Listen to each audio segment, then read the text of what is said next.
नमस्कार, सत्यदर्शन न्यूज मध्ये आपले स्वागत आहे। मी पायल शहा। एक नजर टाकूया आजच्या ठळक घडामोडीवर। या ओळखपत्रांवरही करू शकता मतदान। 12 प्रकारचे पुरावे ग्राह्य।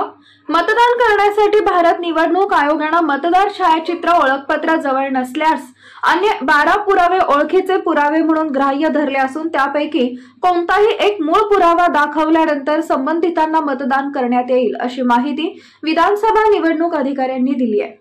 मतदारांची ओळख पटवण्यासाठी निवडणूक आयोगाने निश्चित केलेल्या 12 पैकी कोणताही एक पुरावा ग्राह्य धरण्यात येणार आहे। यामध्ये आधार कार्ड, मनरेगा अंतर्गत निर्गमित करण्यात आलेले रोजगार ओळखपत्र, जॉब कार्ड, बँक किंवा टपाल कार्यालयाने दिलेले छायाचित्र असलेले पासबुक, श्रम मंत्रालयाच्या योजनेअंतर्गत दिलेले आरोग्य विमा, स्मार्ट कार्ड, वाहन चालक परवाना, ड्रायव्हिंग लायसन्स, स्थायी खाते क्रमांक, पॅन कार्ड, राष्ट्रीय लोकसंख्या नोंदणी अंतर्गत भारताचे महानिबंधक RGI यांनी दिलेले स्मार्ट कार्ड, भारतीय पारपत्र, पासपोर्ट, छायाचित्र असलेली निवृत्ती वेतन विषयक कागदपत्र, केंद्र अथवा राज्य शासन, सार्वजनिक क्षेत्रातील उपक्रम, सार्वजनिक मर्यादित कंपन्या यांनी कर्मचाऱ्यांना दिलेले छायाचित्र असलेले सेवा ओळखपत्र, संसद, विधानसभा, विधान परिषदेच्या सदस्यांना वितरित केलेले अधिकृत ओळखपत्र, भारत सरकारच्या सामाजिक न्याय व सशक्तीकरण मंत्रालयाच्या वतीने दिव्यांग व्यक्तींना वितरित केलेले विशेष ओळखपत्र या 12 पुराव्यांचा समावेश आहे।